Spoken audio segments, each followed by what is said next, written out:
नमस्कार, मैं आदित्य और आप सभी का स्वागत है मेरे इस चैनल क्राइम कांड ऑफिशियल पे। दोस्तों, हर बार की तरह आज भी एक क्राइम स्टोरी है। बहुत सारी क्राइम ऐसी होती है जिसके बारे में आप सोचते हैं तो सोचने लायक होती है, लेकिन बहुत सारे क्राइम स्टोरी ऐसी होती है कि मतलब आप सोच के ही दिल दहल जाता है कि इंसान कैसे कोई ऐसे कर सकता है।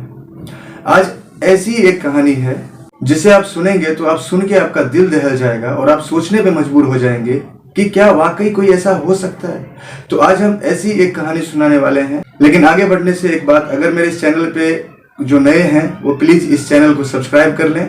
तो फिर कहानी की ओर चलते हैं। ये कहानी है कांग्रेस यूथ लीडर सुनील शर्मा और उसकी धर्मपत्नी नैना सहनी के बारे में। ये कहानी शुरू होती है दिल्ली के गोल मार्केट के एक सरकारी फ्लैट के अंदर से, जहां सुनील शर्मा और उसकी बीवी नैना सहनी आपस में रहते थे मिलजुल के। लेकिन मामला उस दिन बड़ा हो गया, बात उस दिन बड़ी हो गई। वो दिन था 2 जुलाई 1995, जिस शाम को सुनील शर्मा अपने फ्लैट में आते हैं और उस टाइम पे जो इनकी बीवी रहती है नैना सहनी, वो लैंडलाइन पे बात करती रहती है। लेकिन जैसे ही सुनील शर्मा घर में एंटर होते हैं वैसे ही उसकी जो बीवी है वो फोन काट देती है और फोन काट करके वो अंदर चली जाती है। तो सुनील शर्मा को थोड़ा सा शक होता है कि आखिर ये किससे बात कर रही थी और मेरे आते ही फोन रख दी। खैर, उस टाइम पे ऐसा कोई फोन नहीं था कि आप मिस्ड कॉल देख सकते थे, रिसीव्ड कॉल देख सकते थे या कॉल डिटेल्स देख सकते थे। ऐसी कोई फोन नहीं था, लैंडलाइन नंबर होती थी। तो सुनील शर्मा ने ये सोचा कि जिसका भी फोन है मैं रीडायल करता हूँ। तो सुनील शर्मा ने रीडायल करा और उससे पहले सुनील शर्मा को अपनी वाइफ के पास्ट के बारे में कुछ मालूम था कि इसकी एक लव स्टोरी रही है, जो कि एक मकतूल करीम के नाम से एक बॉयफ्रेंड रहता है नैना सहनी की, सुनील शर्मा की वाइफ की। तो सुनील शर्मा इसके बारे में पता रहता है। जिस टाइम पे वो लैंडलाइन के पास पहुंचा तो एक्चुअली उनकी बीवी तो वहां से निकल गई, लेकिन सुनील शर्मा जब लैंडलाइन के पास पहुंचता है और वो रिडायल करता है तो वो फोन जो है उसी के पास जाता है, मकतूल करीम के पास, और मकतूल करीम उधर से हेलो बोलता है। और इस बात पे सुनील शर्मा भी पहचान जाता है कि ये मकतूल करीम ही है। फिर बाद में फोन कट करके सुनील शर्मा अपनी वाइफ से पूछता है जाके कि तुम ऐसा मत करो, तुम ऐसा क्यों करो। फिर इस बात पे दोनों को बहस हो जाती है और बहस इतनी हो जाती है कि आप सोच नहीं सकते कि आगे की जो प्लानिंग है वो कितनी खतरनाक होती है। और इसी बहस के कारण सुनील शर्मा ने अपना गन निकालता है और 3 फायरिंग कर देती है अपनी वाइफ पे।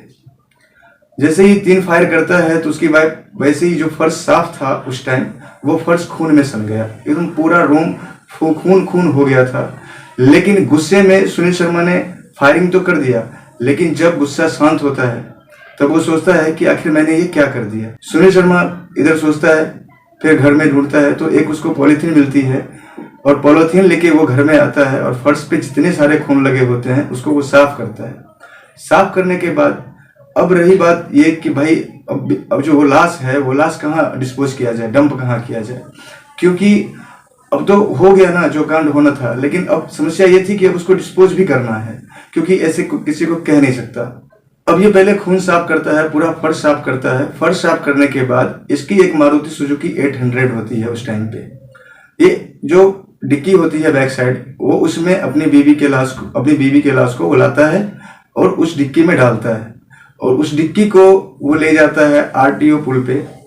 आरटीओ पुल के पास लेके जाता है तो आरटीओ पुल के नीचे यमुना बहती है। तो वो सोचता है कि हम इस लाश को जो है वो यमुना में ही डंप कर दें, लेकिन फिर सोचता है कि अभी रात 10 बजे भी नहीं है। और सबसे बड़ी समस्या ये थी कि सुनील शर्मा एक आम इंसान नहीं था, वो एक नेता था, कांग्रेस यूथ लीडर था, लोग उसको जानते थे। अब उसको इस बात का डर था कि मैं ये डंप करूंगा, शायद कोई देख ले तो फिर बवाल हो जाएगा, फिर तो मैं जिस चीज के डर के कारण भाग रहा हूं फिर वही समस्या खड़ी हो जानी है। ये सोच के सुनील शर्मा वहां लाश को डंप नहीं करता है और फिर ये अपने कलार प्लेस में आता है, जहाँ पे इसका एक रेस्टोरेंट एंड बार रहता है, जिसका नाम रहता है बगिया रेस्टोरेंट एंड बार। वो वहां पे आता है और परेशान सा आता है। वो आने के बाद अंदर जाता है तो अंदर देखता है कि पहले से जो कस्टमर हैं वो फुल हैं और खाना पीना खा रहे हैं। वो अपने मैनेजर केशव के पास जाता है, जो उसका मैनेजर रहता है, और केशव को बोलता है कि जो नए कस्टमर हैं आप उसका लिस्ट मत बनाओ, उसके ऑर्डर मत लो, और जो पुराने जो कस्टमर बैठ गए हैं टेबल पे आप उनको जल्दी उठाओ और उनको विदा करो यहाँ से। लेकिन केशव जब ये बात सुनता है तो थोड़ा सा उस नर्वस हो जाता है कि आखिर ऐसा कैसे हो सकता, क्यों बोल रहे हैं ये। उसके मन में 1000 सवाल उत्पन्न होता है, लेकिन वो पूछता है कि ऐसा क्यों। लेकिन वो बोलता है कि इस टाइम, सुनील बोलता है केशव को कि इस टाइम जो मैं तुमसे बोल रहा हूँ वही करो। केशव फिर वही करता है, नए कस्टमरों की ऑर्डर लेना बंद कर देता है और पुराने कस्टमर को खाना खत्म हो गया ये कह के भेज देता है। जब वो चला जाता है पूरा कस्टमर, फिर स्टाफ जो रहते हैं होटल के, स्टाफ को भी बोल देता है कि आज आप जाओ और कल की छुट्टी, जो आने वाला कल था उसकी छुट्टी। फिर अब सब स्टाफ चले जाते हैं, कस्टमर चला जाता है। अब होटल में सिर्फ केशव और सुनील, ये दो रहता है। फिर सुनील केशव की तरफ देखता है और बोलता है कि ऐसा ऐसा कांड हो गया है, मैंने गुस्से से कर दिया है, अब क्या किया जाए। पहले तो केशव को भरोसा नहीं होता है, लेकिन फिर बार बार कहने के बाद उसको भरोसा करना पड़ता है। फिर वो बोलता है सुनील कि अब हम क्या करें, इसको हम डिस्पोज कर सकते हैं क्या, कैसे करें। तो वो एक दिमाग लगाता है कि जो उसके होटल में तंदूर जो पकता है, वो जो चूल्हा बना के रखता है तंदूर, वो सोचता है कि हम इस तंदूर में अपने वाइफ को डाल के बस डिस्पोज कर दें। लेकिन केशव को ये सब सुन के थोड़ी सी सॉफ्ट हो जाता है वो, उसे लगता है कि क्या ये सीरियस बात है, क्या सुनील भाई हमसे सीरियस बोल रहे हैं। लेकिन फिर भी वो हामी भर देता है, क्योंकि केशव जो रहता है वो सुनील का करीबी रहती है और एक दोस्ती अटैचमेंट हो जाती है। तो इस वजह से केशव हाँ भर देता है, उसके क्राइम में साथ देने के लिए केशव हाँ बोल देता है। जब नैना की डेड बॉडी को तंदूर के पास लाया जाता है तो समस्या ये हो जाती है कि तंदूर जो रहता है वो बॉडी के साइज से छोटा रहता है। तो शरीर का पूरा पार्ट तो जा रहा है, लेकिन जो उसका सर है वो सर ही नहीं जा पा रहा है। तो ये लोग क्या करते हैं, फिर उसको कुछ अलग से दिमाग लगाते हैं। फिर बाद में वो जो तंदूर रहता है वो तो रोटी बनाने वाला रहता है, उसमें इतनी तापमान नहीं रहती है कि वो उस लाश को डिकम्पोज कर दे। तो सुनील बोलता है केशव से कि इसमें लकड़ा डालो और जितने भी होटल में मक्खन है, घी है, वो सब लेके आओ। और वो सोचता है कि अगर हम मक्खन और घी डालेंगे तो बॉडी में आग पकड़ेगी और फिर बॉडी जल्दी से डिस्कम्पोज हो जाएगा, जल जाएगा। और फिर केशव यही करता है, उसके होटल में जितने भी रहते हैं मक्खन घी सब लेके आता है और बॉडी पे डालता है। लेकिन समस्या ये हो जाती है कि जब आग कम थी तंदूर में तब तो बॉडी धीरे धीरे कंपोज हो रही थी, लेकिन जब वो घी और बटर डालने के बाद क्या होता है, आग जो है वो एकदम फैलने लगता है, ऊपर उठने लगता है।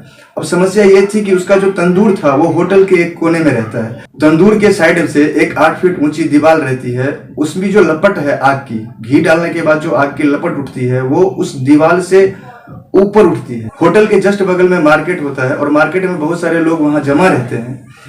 उस टाइम पे बहुत लोगों की नजर पड़ती है कि ये आग मतलब क्यों उठ रहा है इतना। सबको लगता है कि कहीं होटल में आग तो नहीं लग गया। वहां पे एक अनारो नाम की लेडीज रहती है जो वहीं होटल के बगल में ठेले पे सब्जी लगाती रहती है। वो दौड़ी दौड़ी आई होटल के पास आती है, लेकिन उसको रास्ते में ही चौराहे पे एक हवलदार मिल जाता है, अब्दुल नाजिर। और वो नाजिर साहब को बोलते हैं कि आप होटल में चलो, शायद आग लगी है। तो अब्दुल नाजिर उस होटल के अंदर जाता है तो मेन गेट पे ही केशव जो रहता है वो रोक लेता है, उसका मैनेजर, और बोलता है, फिर अब्दुल नाजिर बोलता है कि मतलब ये आग कैसी है, क्यों उठ रही है। तो वो बोलता है कि हमारे होटल में जो है कुछ रद्दी पड़े थे, वो हम उसको जला रहे हैं और कुछ नहीं। तो अब्दुल नजीर बोलते हैं कि जल्दी करो, आग ज्यादा ना हो जाए, बगल में भी लग सकती है, तुम ध्यान रखो और जल्दी जल्दी खत्म करो। जब अब्दुल नजीर केशव को बोल के ये रिटर्न आ ही रहे थे तभी उनको एक स्मेल हुई। बॉडी जब जलती है जब तो एक अलग सी स्मेल आती है, तो उनको एक शक हो गया कि मतलब कुछ तो काला है। फिर वो होटल के पीछे जाते हैं और होटल के पीछे जो 8 फीट की दीवार होती है वो दीवार पे चढ़ते हैं और चढ़ के देखते हैं तो एकदम हैरान हो जाते हैं, वो दंग रह जाते हैं ये देख के कि वहाँ सुनील और वो केशव दोनों खड़ा है और एक चीज को जला रहा है। जब वो नजदीक जाते हैं तो वो बोलते हैं कि ये क्या जला रहे हो। तो सुनील बोलता है कि कुछ होर्डिंग थे, कुछ कबारा था, उस सबको हम जला रहे हैं। लेकिन अब्दुल नजीर को उस तंदूर के साइड से एक पैर नजर आता है जो कि वो जला नहीं था, उस साइड से दिख रहा था और क्लियर दिख रहा था। फिर अब्दुल नजीर बोलता है कि ये पैर कैसा। तो वो बोलता है कि हम बकरा काट के जला रहे हैं, बकरे का पैर है। वो बोलता है क्या हमें बेवकूफ मत बनाओ, बकरे का पैर इंसान के पैर जैसा नहीं होता। तब अब्दुल नजीर जब ये सब देखता है तो वो पुलिस को कॉल करता है बगल के पुलिस स्टेशन में। सुनील शर्मा अकेले कांस्टेबल को देख के वो वहां से भाग जाता है और केशव जो है वो पुलिस वालों के बीच फंस जाता है। फिर केशव को हिरासत में ले लिया जाता है और तंदूर पे जो अजली बॉडी थी उसको निकाल लिया जाता है एक प्रूफ के लिए। ये सब जब नैना का जो आशिक रहता है मकतूल, वो जब सुनता है तब वो पुलिस स्टेशन आता है और जो लाश है उसकी शिनाख्त करता है और बोलता है कि ये तो सुनील की बीवी है। फिर सुनील को वो ढूंढने के लिए पुलिस निकलता है। तो सुनील कभी बम्बई, कभी गुजरात, कभी दिल्ली ऐसे घूमता है। फिर बाद में वो भी पुलिस के हत्थे आता है और उसको उसके गुनाहों को देखते हुए सरकार ने उसे फांसी की सजा दी थी। लेकिन 2013 में ये बताया गया इस बेस पे कि जो सुनील है वो कोई प्री प्लान मर्डर नहीं किया था, वो गुस्से के कारण हो गया था, तो फिर सजा उसकी बदल के उम्र कैद में हो गई। तो ये थी आज की दिल दहला देने वाली केस। और ऐसे ही क्राइम स्टोरी सुनने के लिए आप हमारे चैनल को लाइक करें, शेयर करें और सब्सक्राइब करें।